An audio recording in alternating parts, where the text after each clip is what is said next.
Now let's talk about intersecting and non-intersecting lines. I think we have talked about it in the previous class. So there are two lines, they intersect, they are called intersecting lines.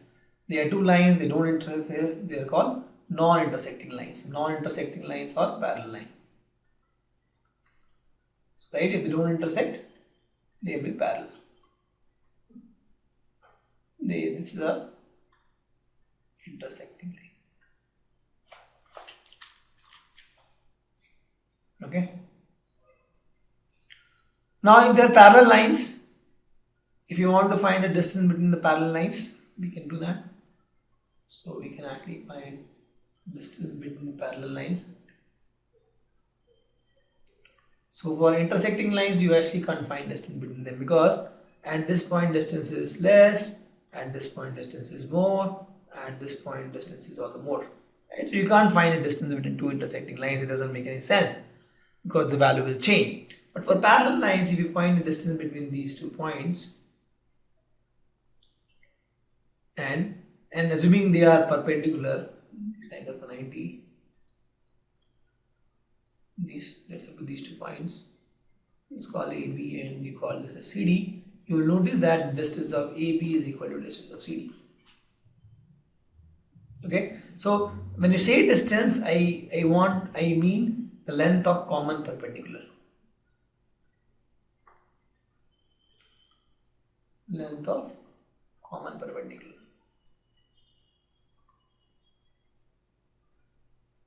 At different point.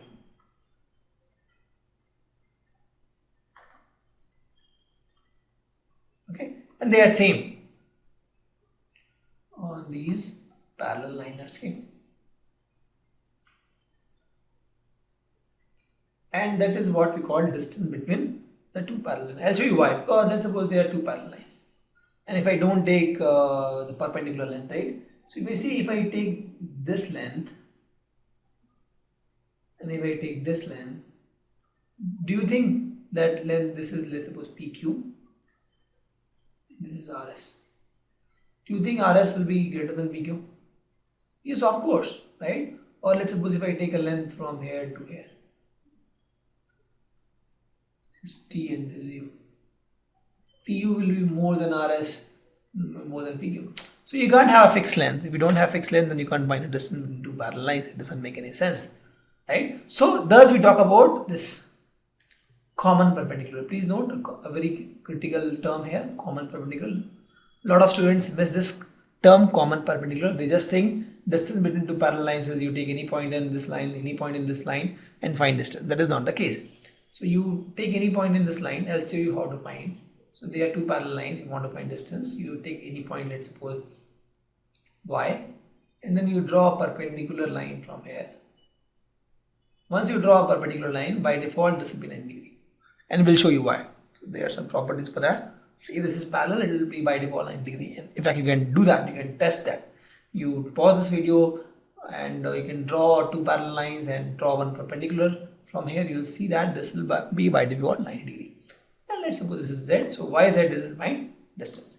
If you draw the same thing here, let's suppose y dash, draw a perpendicular, it will hit somewhere here, z dash, and this will be by default 90 degree. If it is parallel, if the lines are parallel, suppose this line is L, this is M. If L is parallel to M, then yz will be equal to y dash z dash. Okay, so here we learned about the distance between two parallel lines. That is nothing but the length of common perpendicular.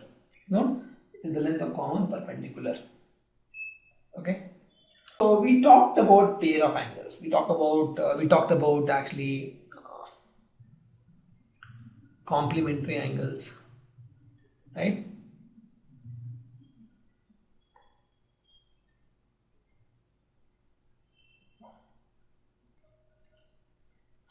So we talked about supplementary angles.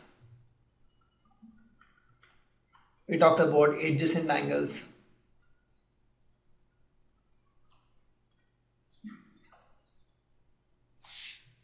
We talked about vertically opposite angle.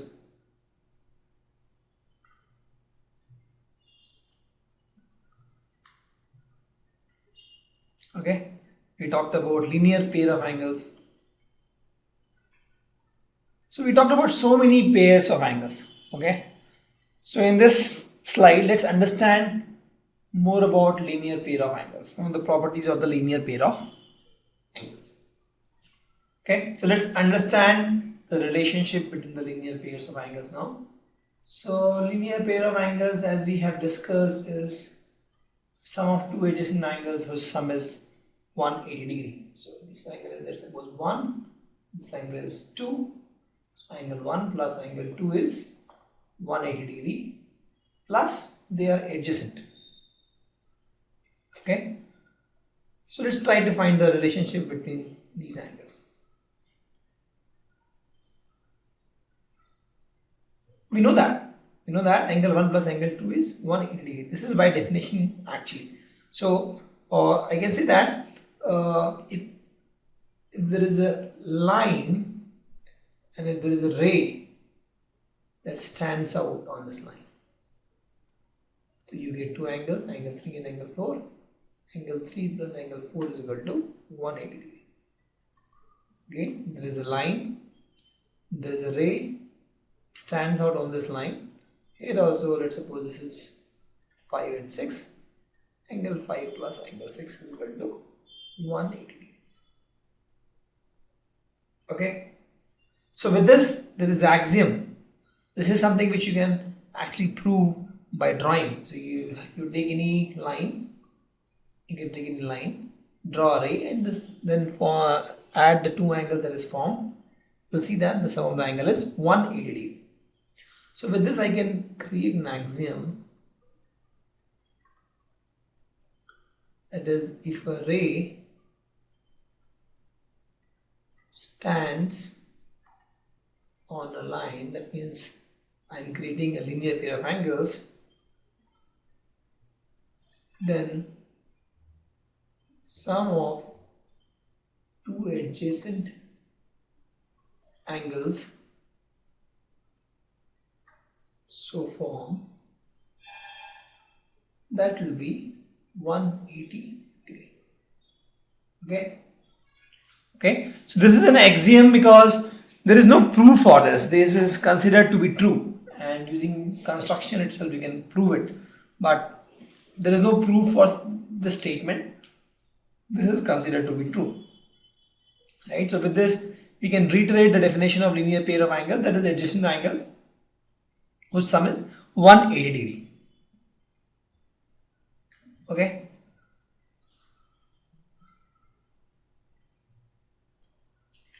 So whatever we wrote, if we can write the converse of this axiom. For example, if I say that if it rains, okay, if it rains, I will not go to school. This is the statement. The converse will be what? The converse will be if I don't go to school, this implies that it rained. Right? So in this case, if you see, this is the statement that is true, but this statement may not be true. Correct? So if it rains, I will not go to school. That is for sure.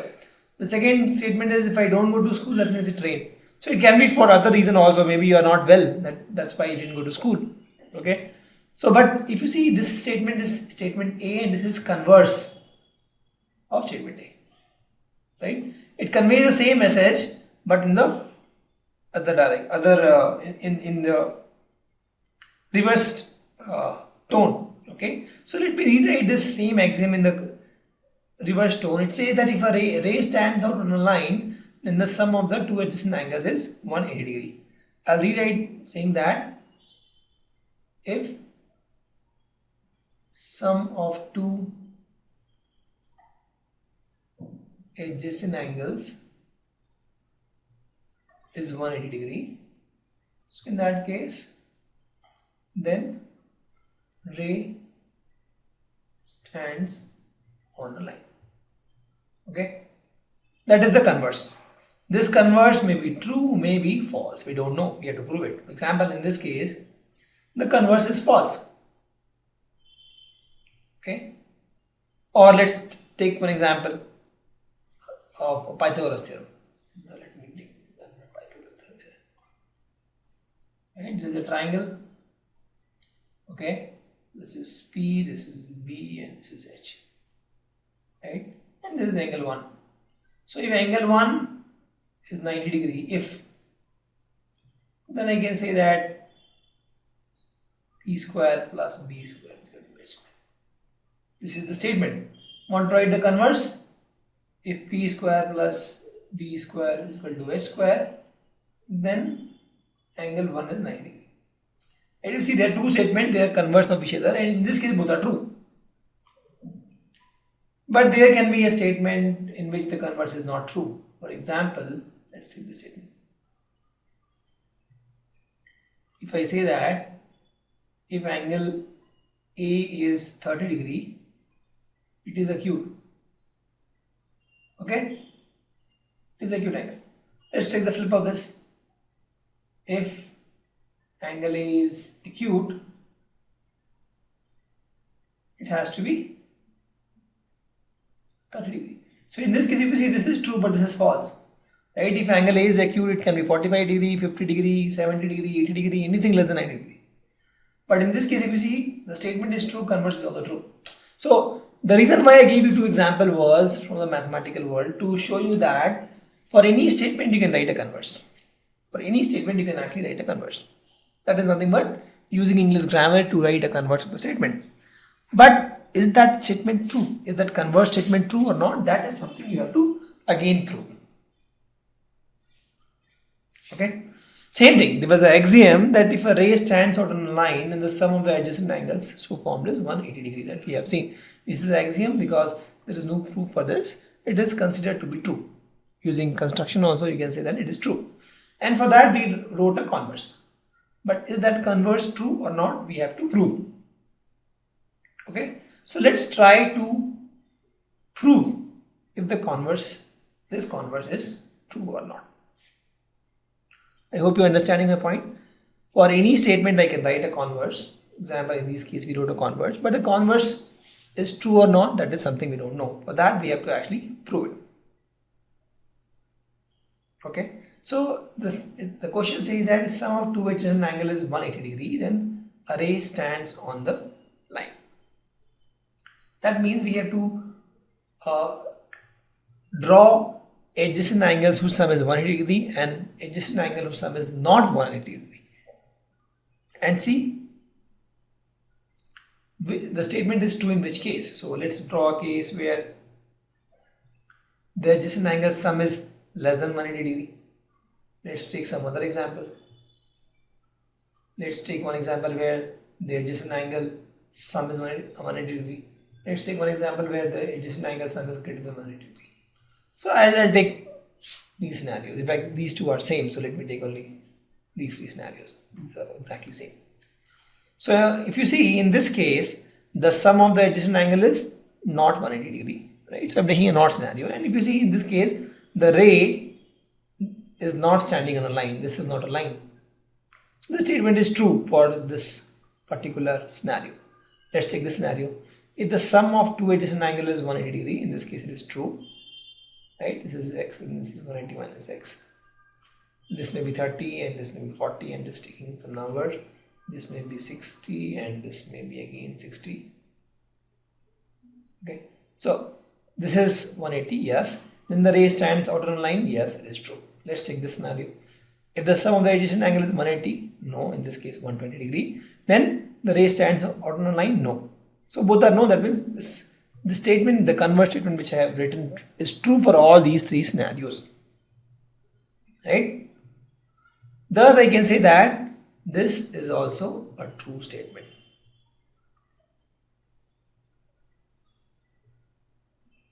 Right? So with these we can conclude that this converse is also true. Are you getting my point? See, we have axiom, we wrote a converse of this axiom, and then we proved that this converse is also true. Okay.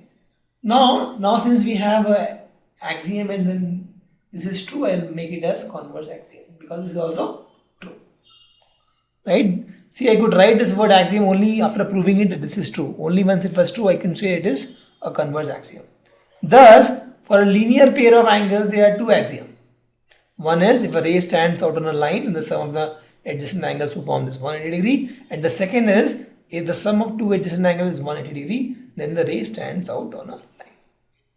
Correct? So for a linear pair of angles, there are two axioms. And since they are axioms, both are true. Okay. So with this, I think it is clear that we have an axiom, and this is axiom because it is considered to be true. We didn't have any theorem to prove it, just by using geometrical construction and by observation. We have seen that if the ray stands on a line, then the sum of the adjacent angles is 180 degree. So it is axiom. Right? So for linear pair of angles, we have two axioms and both are true. That is, if a ray stands on a line, then the sum of the two adjacent angles is 180 degree. And if the sum of two adjacent angles is 180 degree, then the ray stands on a line. Please understand this. These are two axioms, okay, for linear pair of angles. Let's take another pair of angles, that is vertical opposite angle. So in this case, we'll not use axiom, we'll use theorem. We'll try to prove it. Okay. So let's see what happens when we have vertical opposite angles. There are two lines, they intersect. This is angle 1, this is angle 2, this is angle 3. Let's suppose this is angle 4. Any name you can give. You can make this as 1, 2, 3, 4. You have flexibility of doing this. So in this, there is a theorem. There is a theorem, we'll prove that theorem first.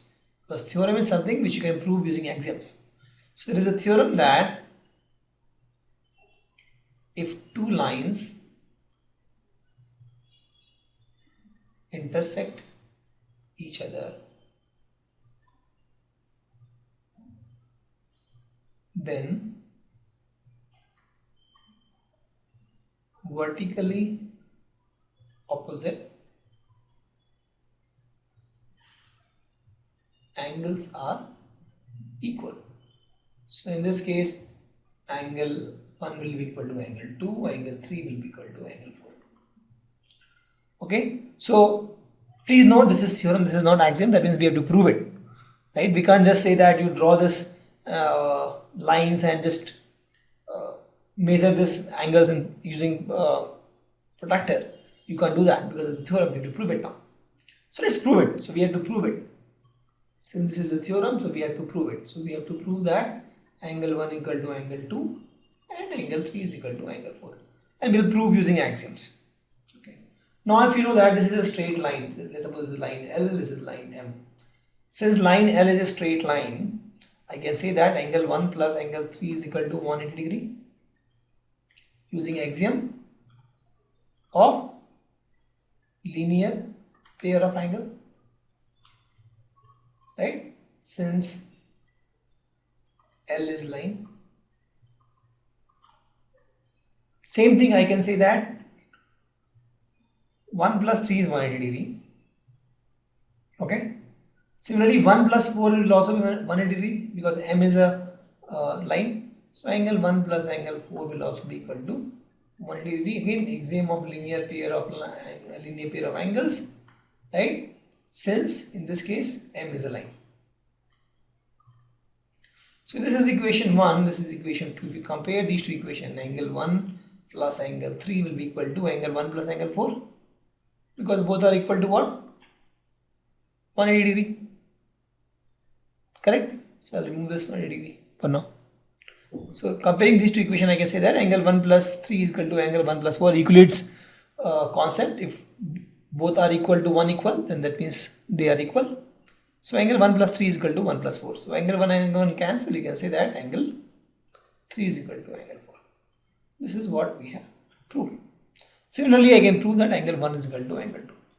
So please note here, since I am not asking you to actually measure this, in fact if you measure from protractor it will be true for any case, but since I am not asking you to do that, I am just using the axiom of linear pair of angles to prove this. This is a theorem.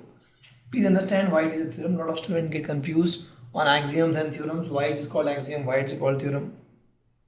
The linear pair angle axiom, we actually showed you that using with observation, we have seen that the sum of two angles are 180 degrees. We call it as a linear pair of angles. That was the observation. In this case, vertically opposite angle, we are actually proving that angle 3 is equal to angle 4 here, or angle 1 is equal to angle 2 by using axiom. So it is a theorem. Okay. So let's take some example on this vertically opposite angles. So line PQ and RS, these PQ and RS, they intersect each other at point O. That means it is forming a vertically opposite angle. Angle PQPOR. If POR and ROQ, see, it's difficult to understand ROQ, right? POR and ROQ, they are 5:7. So I can say that, first let me write here, POR by angle ROQ is equal to 5/7. Okay, then I can say that angle POR is equal to 5x and angle ROQ is equal to 7x. Why? See, if I am saying POR is equal to 5x and ROQ is 7x, if see it comes out to 5/7, I can write that, right? So I'll write that angle POR as 5x directly here, and ROQ I can directly write as 7x directly. So we have to find all the angles now. Okay. So now, just by observation, I can say that this is 7x, this will also be 7x. Right? These two angles are vertically opposite angle POS and ROQ. Similarly, angle POR is 5x, so this angle will also be equal to 5x, vertically opposite angle. Just this you can write for your reference. Right? Now, if you see that, we have to write in maths first. This is pretty easy, you can just solve it. These two angles, if you add 5x plus 7x, that is 12x, and that is 180 degree. Right? That is a linear pair of angles. And you can find the value of x. Once you add the value of x, you can get all the values of the angles. Pretty easy. Okay? But for exam perspective, you have to actually write the steps. So you can say that let angle POR is 5x and ROQ is equal to 7x. Then angle this POR and ROQ, angle POR plus angle ROQ is equal to angle POQ is equal to 180 degree. Right? You can see that linear pair axiom. Let's put the value. POR is 5x plus ROQ is 7x is equal to 180 degree, or you can say that 12x is equal to 180 degree, or you can say x is equal to 15 degree. Since x is equal to 15 degree, I can say that angle POR is equal to 5x is equal to 5 into 15 degree is equal to 75 degree, and angle ROQ is equal to 7x, that is 7 into 15 degree, that is 105 degree. So since we have these values, I can also, so we have, it has to find all the angles now, right? So I have found this angle, this angle. So let's find these angles. So I can say that angle, let's suppose POS is equal to angle ROQ. Why? Vertically opposite angles. So angle POS is equal to what? 105 degree. Similarly, angle SOQ is equal to angle POR and is equal to 75 degree. So we have found all the angles, right? So that is for writing, but actually when you solve, it is always good to write these values here, and you can actually first solve it, and then you can write the same thing in the statement. So if you try to write the statements in this fancy way, it is difficult to solve geometrical problem. First understand the problem, put the values, solve it on your own in rough people. You have all the values, then you can write in simple English. Okay, I'll show you some more examples. Understand the approach of solving these geometrical problems. First solve it and then write in plain English. Let's take this example. Ray OS there is a ray OS stands out on a line POQ. POQ is a straight line. Mention ray OR and ray OT. These are angle bisector of these angles. Okay. If POS is X, POS, if this whole thing is X given, so just you can make out this whole thing is this whole angle POS. This is X given. This will be what? X by 2. This will be what? X by 2. Correct? Why? Because this is bisector. Right? RO is bisector of angle SOP. So both angle will be S by 2, X by 2. So this whole thing is X. This angle SOQ will be what? 180 minus X. Correct? SOQ is what? SOQ is 180 minus X. So SOT will be what? 180 minus X by 2. Similarly, TOQ will be what? 180 minus X by 2. So we have to find ROT. Where is ROT? ROT. So we have to find ROT. So ROT, if you see, ROT is nothing but X by 2. Let me find first. Angle ROT is nothing but X by 2 plus this angle SOT. Right? Because ROT, if you see here, has two angles. So ROT is this angle plus this angle. This angle is X by 2 and this angle is 180 minus X by 2. This cancel. So what you get is 180 by 2, that is 90 degree. So this angle ROT will be 90 degree and we know the solution now. Now since we know the solution, we can write plain English. Okay, so we can write that angle ROT is equal to angle ROS plus angle SOT. You will see how difficult it is to understand with this way. So we have to find angle ROS and angle SOT. Okay, so angle ROS is what? Half of angle SOP.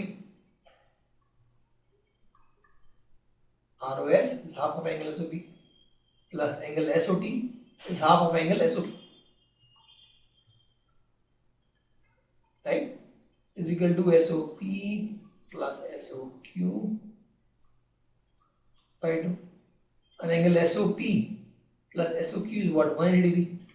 Is equal to 180 degree by 2 and that is equal to 90 degree.